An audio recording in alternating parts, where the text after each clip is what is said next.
r/AskReddit. CPS workers of Reddit. What was the worst case you have seen? The one that hit me the hardest was before I actually started going out on my own and was shadowing the after hours team. We got a call from a different state worker about a family who had moved to our state and we needed to follow up. The family had 6 kids, and the barely 12-year-old girl in the family was a registered sex offender. At 12, it was heartbreaking. It was a blended family, and the mom, who was the bio parent of the girl, believed that the girl had been exposed to porn and sex by her bio dad. Anyway, one night, one of the kids said, girl's name, touched my penis. The parents, shocked, talked to each kid individually where they all disclosed that she had touched them. Not knowing how to handle it, they called CPS and their state for help.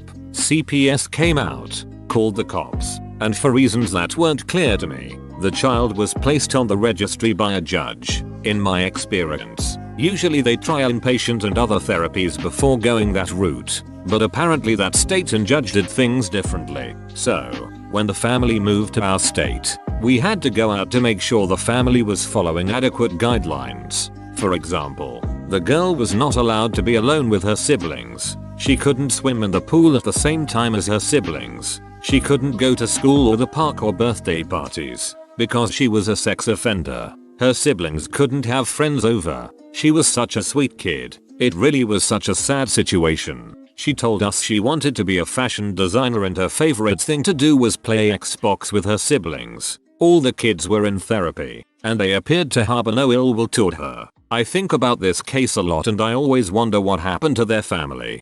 This type of thing is why I oppose the sex offender registry as it currently works. That girl was probably a victim and instead of getting her help, they ruined her life. Literally, her entire life will be different than it could have been, and not for the better. It makes me terribly sad and angry. Can you imagine this girl desperately scrambling to find a job when she's in her 20s or 30s, but being completely unable to because some ducked up judge decided to place a 12-year-old on the sex offender register? Ducking hell. Late to contribute but thought I would add. I am a neurosurgeon, not a CPS worker. The case was infantile rape.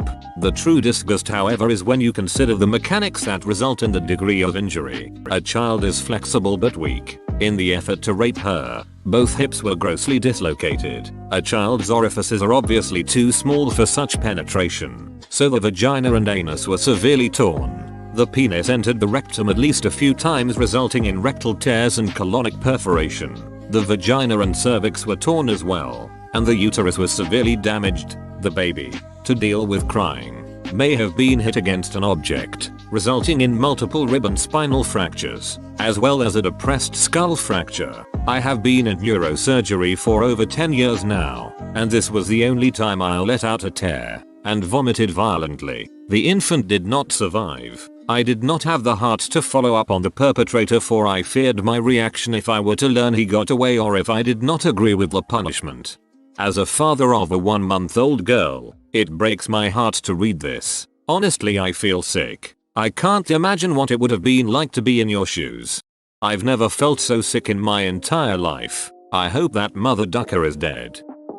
I didn't work in CPS, but I did work closely with CPS. I worked for a non-profit emergency shelter for children who had been abandoned, neglected or abused. Mind you, I worked at this shelter 10+ years ago, so the details are a bit fuzzy. I get a call one night, worked graveyard, about 2 male sibling group coming in. They had been found and picked up at Motel Drive. The oldest is 11 and the other is 9. I start reading their case file, and there's a long abuse neglect history. After being with us a few days, the 11-year-old is showing increased signs of PTSD, hypervigilance, paranoid, aggressive. He ends up pulling a knife on another one of the kids in the shelter because they came up from behind and grabbed him. Apparently, the mom, who was a heroin user, was prostituting the 11-year-old out to Johns so she could get money heroin.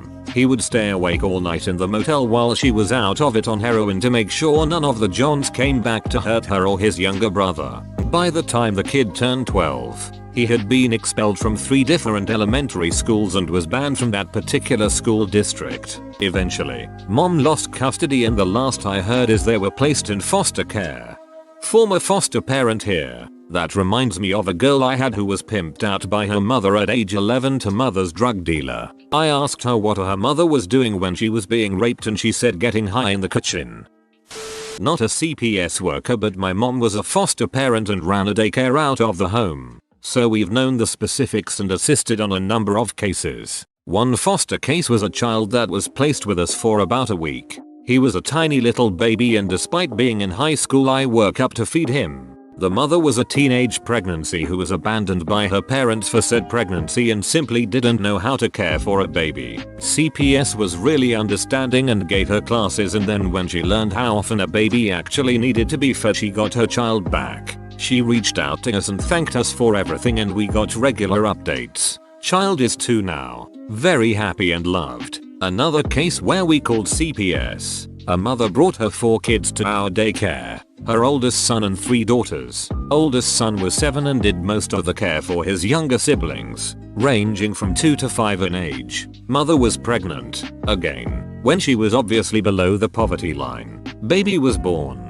Her kids got progressively more and more dirty to the point my mom reached out in a Facebook group for clothing donations for the kids. They'd get dropped off. She would bathe them all and dress them again. She made excuses for the mother, which she says now is her biggest regret. She just kept saying this is her 5th child and she is a single mom and a new baby. It's hard. Then we had to care for the baby. Sickly, shifting blood. After 3 days with him my mom called CPS. We were never told what happened with them, but I remember they came to pick some things up and I remember looking out our front window and seeing them in the worker's car all crying. It's hard, but you know it's better for them in the end.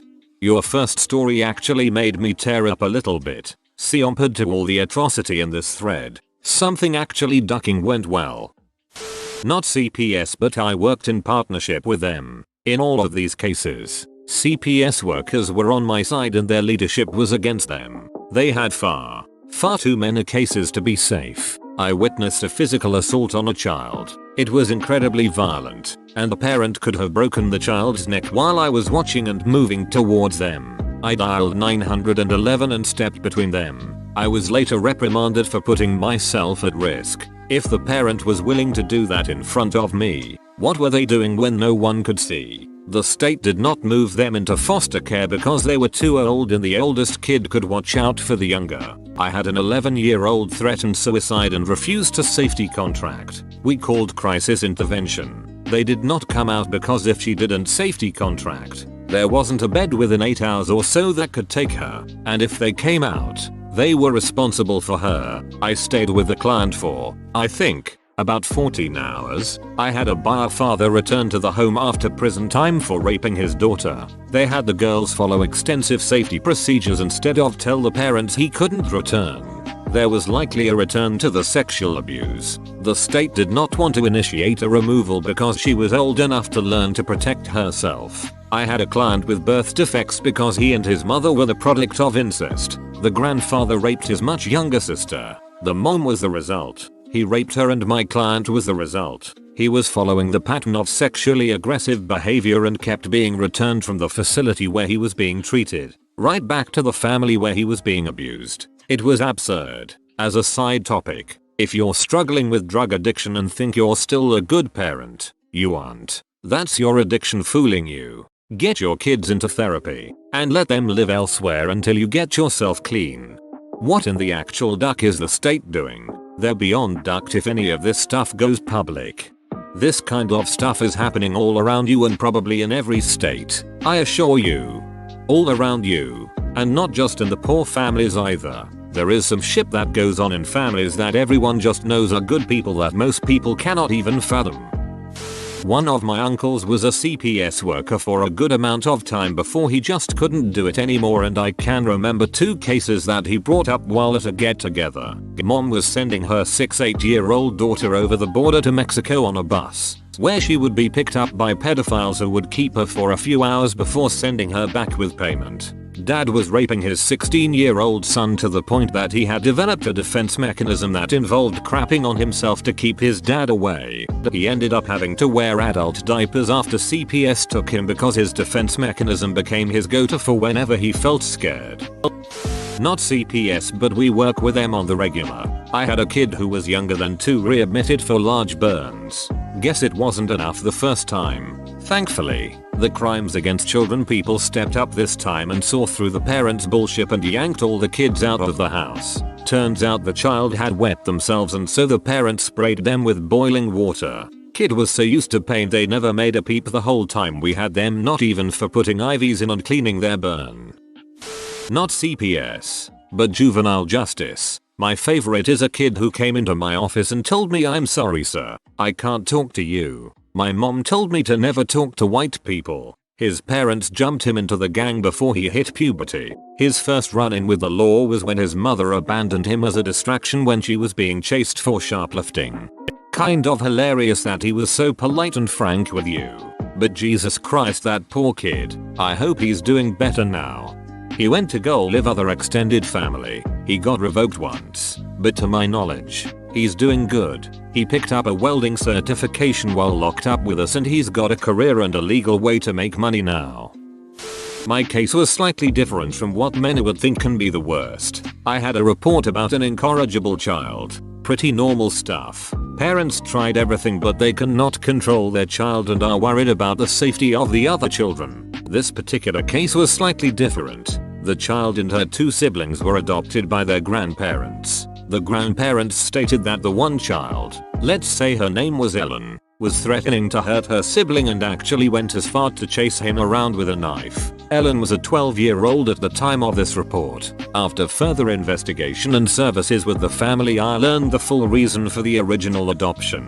When Ellen was younger, about 6, with her mother, she was being sexually abused by the mother's boyfriend. When Ellen's mother found out about the abuse, she murdered the boyfriend in front of Ellen and had Ellen help her clean up the mess. Now comes the grandparents unable to figure out why Ellen is troubled now. After talking to Ellen more, she was angry at her younger sibling for being normal as he was also present for the murder but too young to remember. As I'll asked keep up with the family, the grandparent and siblings left Ellen behind and moved to another state. Ellen is currently living with a foster family and is doing much better. Sorry if this is hard to read or follow, I am writing on mobile. I can explain more later tonight if people are interested.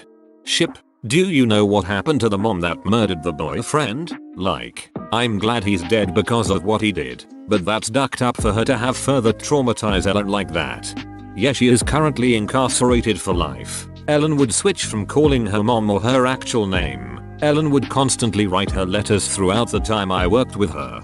Damn. I mean, I get why she got life, but I could see myself murdering someone who was raping my kid. That's so sad, the whole situation. The horrible part is the lady who murders the child rapist gets life, but there was an actual child rapist in another thread who got less than 2 years.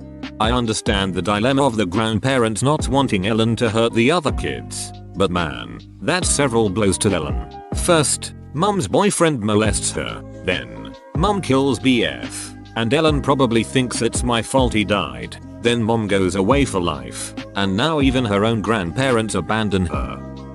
Never worked for CPS or the like, but there's a kid I've wondered about for a long time. When I was pregnant with my first spawn, over a decade ago, there was a girl who often had appointments around the same time as me. She was always there with what I assume were her mother and grandmother, and if that girl was a day over 11 years old I'd be taken aback. She was so little and massively pregnant. She didn't even have breasts when I saw her, and she still wore bright, simple kid clothes and glittery shoes. I'll always wonder how the hell she ended up pregnant so young and how life has turned out for her thus far. I'm surprised they didn't allow her to have an abortion. Children's bodies are not meant to carry babies so young. We're increasingly living in a world where that can depend entirely on what state you live in. Some of those guys in the government don't care even about the really brutal special exceptions. If the pregnancy poses a threat to the mother's health, the government has no say in it. Back when abortion was illegal in my state, there was a 10-year-old who was pregnant from her older brother. The pregnancy was causing her health to decline rapidly and ended up in the hospital. The doctors ended up cutting out the baby to save her, resulting in the death of the infant. Parents tried to sue the doctor, but the doctor sued right back for child neglect and endangerment, and one girl was put into a new home. Before I worked as a social worker, I was direct care staff at a group home for teenage girls. One girl, B, was battling drug and alcohol addiction. She was only 13 years old at the time and had been placed with us through her treatment program. She lived about 40 minutes away from the group home, and the goal was to remove her access to her addictions while providing support. B and I had discussed her major triggers for using, and she mentioned her relationship with her mother was a major stressor. At that night, I heard firsthand how bad things were. During a phone call, on speaker so we could monitor, I listened to this woman berate her daughter for no reason. I stepped in and ended the call. As B ran upstairs to her room, the mother called back and continued her rant. I handed the phone to my supervisor and went to find B. I found her in her closet, crying on the floor. She didn't want to talk, but she leaned on me and cried. I gave her some space and went back downstairs to talk to my supervisor. Within a few minutes, B had left the group home. She had no stop order. We couldn't physically stop her from leaving, and apologized as she ran off. We called the police and reported her AWOL. When I left that night, she hadn't returned. The following day, I got to the group home and was happy to see B had come back on her own. We notified her mom of her return. Mom called the town police and demanded B come home. She and the officers arrived and B refused to go. Mom tells B in front of everyone that she won't lock you in your room as long, and I promise that I'll feed you this time. We were shocked, but no one had any legal power to refuse B going back to this horrible situation. We were all powerless as she left back into the care of her abusive mother. B left me a poem that I still have nearly 12 years later. My heart hurts just wondering what happened to her. No one heard from her after that day. What a flying duck. The woman admitted her intent to abuse the girl in front of witnesses and no one did anything about it. According to the police, it was more of an admission of past abuse. At the time, statements like this weren't reportable. That law has since been expanded to cover things like this. Sadly, who knows how many suffered before that happened. This day still haunts me. This is not CPS but a very similar issue.